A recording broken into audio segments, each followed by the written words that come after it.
Welcome, all aboard with Conductor Vin, friends, fans, and followers, to this episode of Creation Station, where we learn about the creative minds that provide the soundtracks to our model train layouts.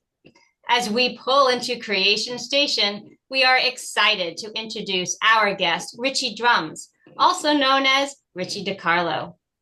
Richie Drums is a passionate, dynamic drummer for the band One Now Ago, as well as indie musician who combines ethereal, experimental, and otherworldly elements into his musical compositions.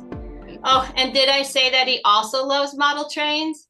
Well, let's learn even more about the one and only Richie Drums. To do so, I would like to introduce you to the host of Creation Station, Conductor Vin, as well as award-winning musician and author, co-host Music Guru Greg. Conductor Vin, take it away.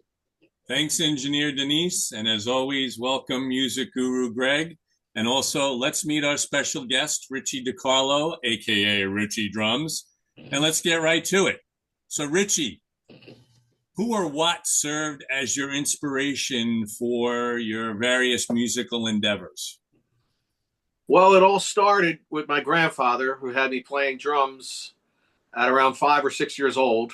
And I mean, as much as you could get a 5 or 6 year old to hit things, he guided me. And then I guess when I was around 10 or 11, I started to take private lessons with local teachers. And then, I mean, everybody was an influence then. I mean, all the Beatles, the Stones, Electric Light Orchestra, the Eagles, Band Company, all the stuff we call classic rock now was pretty new at that time.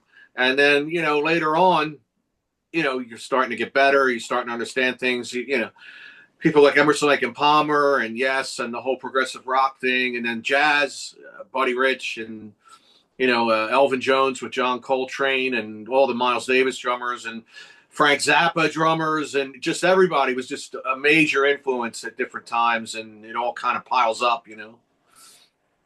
Yeah, great. What other instruments that do you play? Because clearly you play drums extremely well, and what other instruments do you play? Because I've seen some videos you playing with some other things. Well, actually, back around the early time when I was 8 or 9 or something, I stopped playing drums and tried to play guitar, and it just didn't click. I just still doesn't. I try to play guitar. You'll see me playing guitar in some of my videos. I don't think it's very good or whatever. It's pretty noisy, but I do have a couple guitars, and I still try to play guitar.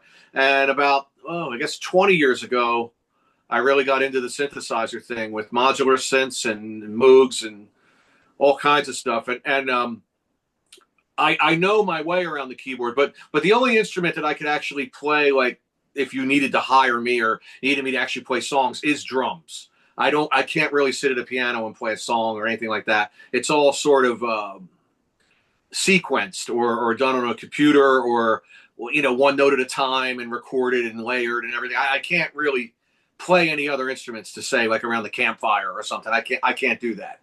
so it's really just drums officially, and everything else is sort of I used to write songs or do. I mean, I'm sure you've seen the synthesizer stuff. It gets pretty crazy. So it's a lot of fun.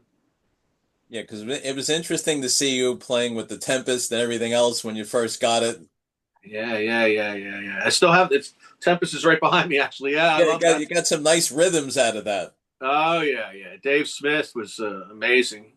He invented that in the Prophet Five and a lot of the early synths, like stuff like the Cars, the New Wave period. That was all Prophet Five, so that was all like his stuff. So yeah. Right. Good. Right. All right. Well, let's move it on to, so you started playing around when you were 5, taking lessons when you were 10 or 11. When did you actually begin performing? And just like I have some great memories of my first train, what are your memories from your first gig? I was 12, so it was right away. It didn't take long. I was in a band with two guitar players.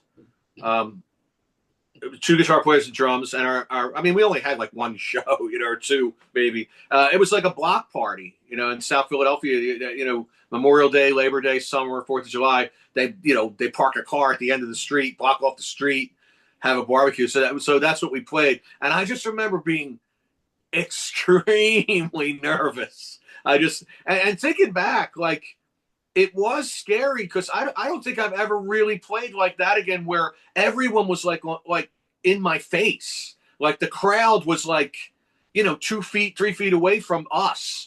So it was really, I remember being really intense, like feeling like you're under the microscope, you're playing this music and there's people like right in front of you. It wasn't like the audience that was distant, like usual shows, it was like, so yeah, I remember we played You Really Got Me, like the Van Halen version, and wow, I'm not remembering any other songs. It was that period of time. Van Halen had just come out, probably 78. We probably did a couple Cars songs. And yeah, I just remember being just terrified the entire time. I know this is a loaded question, but I mean, we talked about the prog stuff a little bit, but what genres of music do you like listening to and also playing? I'm all over the place, really, because I get bored easy. I mean, and that's always been that way. I mean, most of the time, people my age are settled into things, and musically, they listen to this, they listen to that, and it branches off of that. But I'm all over the place. I mean, like, there's a radio station here called WXPN. It's affiliated with University of Penn. They're constantly playing new things. So, there's a band called Wet Leg. It's these two girls. They're only been around a couple of years. I think they're great. They remind me of new wave stuff from the 70s. So I'm always listening to new things. I always want to hear new things. So I have that radio station on a lot. They also play old stuff, old R&B and everything. It's a college radio, it's all over the place. So, and speaking of that, I love Stevie Wonder. He's one of my favorite drummers. People don't realize how much he played drums on that stuff. And like I said earlier, Beatles, Stones, I still listen to all that stuff. I've been listening to Yes recently, like the Tales of Typographic Oceans, Relayer period. I don't know if you guys are familiar with that period, but totally, that's the serious stuff. Yeah, it wasn't real pop. I mean, maybe it was popular at the time. It didn't stick though. It's the stuff around it stuck more, like Fragile and later. But and the jazz stuff, I listen to all that stuff. You get in that rabbit hole on YouTube. You watch one video, all of a sudden you just watch 20 things that are similar, and I don't even know who half those bands are. But some of these young guys, playing the jazz fusion stuff are amazing. Like they call them gospel drummers or whatever. They're just amazing players, and they seem really young, and just anything really. I mean, I don't really listen to much classical. I have, but it just doesn't sit. I mean, I guess there's no drummer really. There's no drum beat, or what I mean. It kind of, like the Planets thing is I love that, and there's pieces I love, but aside from classical or opera, I'm pretty much listening to anything and everything. I really am. Yeah. So you rattled off a lot of types of music and artists. I mean, if you had to condense it down, is there anybody that stands out in your memory as far as a favorite singer or band? Or well, Queen. It would have to be Queen and Freddie Mercury if we're going to tie those together. Well, you scored a lot of points with Engineer Denise with that choice. Yeah, I mean, that again. I think I bought News of the World when I was 10. I think that would be 77. So yeah, I was 10, and We Are the Champions. We Were Rocky was on the radio. I didn't know what I was getting into. I mean, I just knew those two songs, and when I bought that album, I was completely blown away by everything. The songs, the singing, the harmonies, the guitar playing. It's rare that all of that happens in one band. Like Led Zeppelin is close, but I never really liked Robert Plant's voice that much. It just never really appealed to me. And so that didn't really hit me as hard. They hit me pretty hard, but it was like usually there's like a drummer, like Emerson Lake and Palmer. The first thing that hit me was like Carl Palmer. I was like, oh my God, who's this? So I listened to that. And then later I'd get into the songs and later realize how great Keith Emerson was and all that. But Queen's the one band I think that hit me from every angle and never really stopped. I saw them 3 times. I would have saw them more, but they never came back to the States after 1980 or 81. I don't know why. But yeah, so, and then Bohemian Rhapsody, like I went backwards from there. So then I bought all the earlier records. Bohemian Rhapsody was on Night at the Opera, and then Day at the Race. They're just amazing, like amazing in every way, whereas like The Who, I wasn't necessarily blown away by Pete Townshend's guitar playing, but they were still one of my favorite bands. I love that band. So Queen has to take the top prize for just being all four guys, pounding me in the head and going, oh, it's just amazing me. And Freddie Mercury, I mean, even recently I'm starting to learn more and more. I think Killer Queen, the song Killer Queen, all those vocals are just him.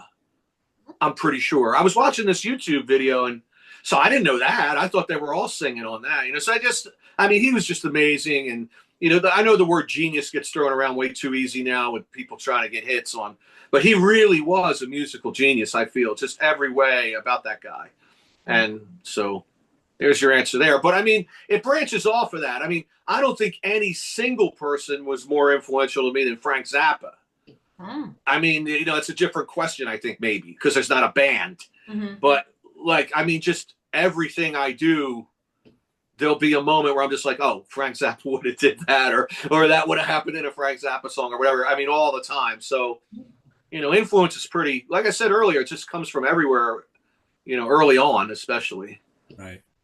Besides the ones you mentioned, I'm sure King Crimson enters into the picture at some point. If you would have just asked me who my favorite band is and didn't tag on the singer, King Crimson would have been the answer. So King Crimson's like my all-time favorite band. I mean, mainly the 80s lineup. That band had major lineup changes over the years. Right. But the 80s into the 90s with Adrian Belew. Anything with Adrian Belew singing is my favorite. The connection with Zappa again. There you go. There it is. Yeah, it always comes back. Yeah. Great. Tell us about your love of trains and how your music ties in with that. And that could be big trains, model trains, anything you want to discuss. Well, let's just stay with trains first. So I came from the generation where everyone had a train around the Christmas tree.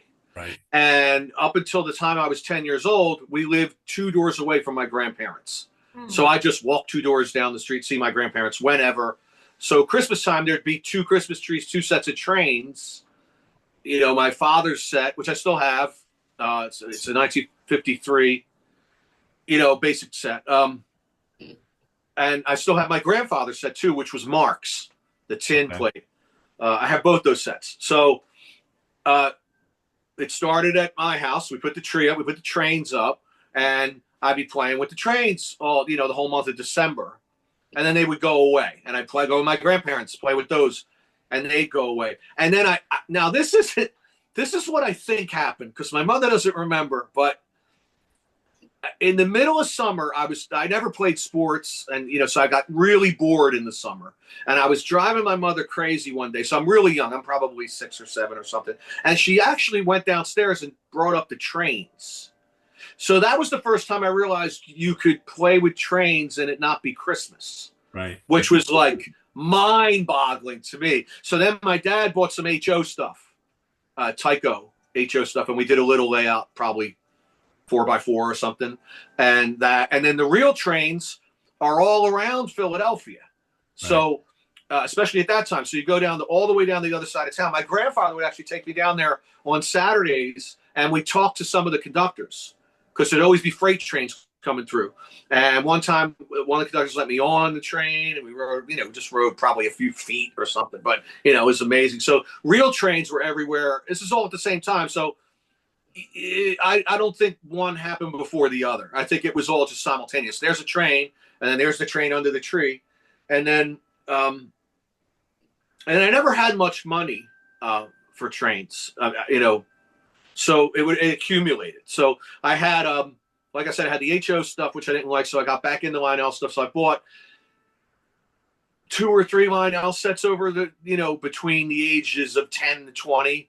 I bought like maybe 2 or 3 sets, nothing too crazy. I didn't have money at that time. So, it was very, saved to get whatever. And then I had a layout, a G scale layout. Now, okay. So now I started making money with music. This is probably the only way the music and the trains tie in is money. I started making decent money with this local band, and we were playing like every night, like 5-6 nights a week. I had, extra money for the first time. So I got into G scale, and I had a really big G scale layout, like 20 by 8 or something. and 3 or 4 sets of those. And then I moved to New Jersey. I got married and moved to New Jersey, and had an outdoor G scale layout. Wow. Around a koi pond.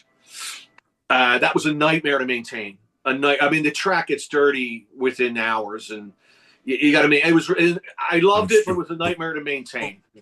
Yeah, G scale is a commitment, and having it outside, especially in the Northeast, is definitely a commitment. So yeah, I've never been that bold. I keep all my stuff inside and mostly in the basement. Yeah.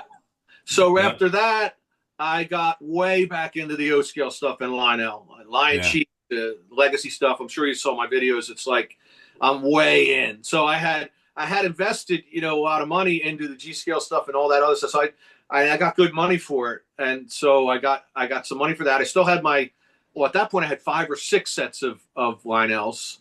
So I still had those and all that. So I did the layout, which was the last layout was 8 feet by 11 feet. And I probably have 30 or 40 sets of Lionel trains now, because I go to these train shows and some of them are so cheap. I mean, that's what I love about your guys. Your show is like, the model train thing appears to be a rich guy's hobby, and it doesn't have to be. And I like when you guys do your thing, where you're showing how to do things on a budget. I think it's great. It's wonderful. So that brings us up to speed with the trains. I don't think it ties into my music. I don't really. I haven't written a song about a train. I haven't done any. I mean, I should do a performance on a train. There's a lot of train rides around here. I could probably pull that off. Do a video. Or use your model train layout and pair your music with it.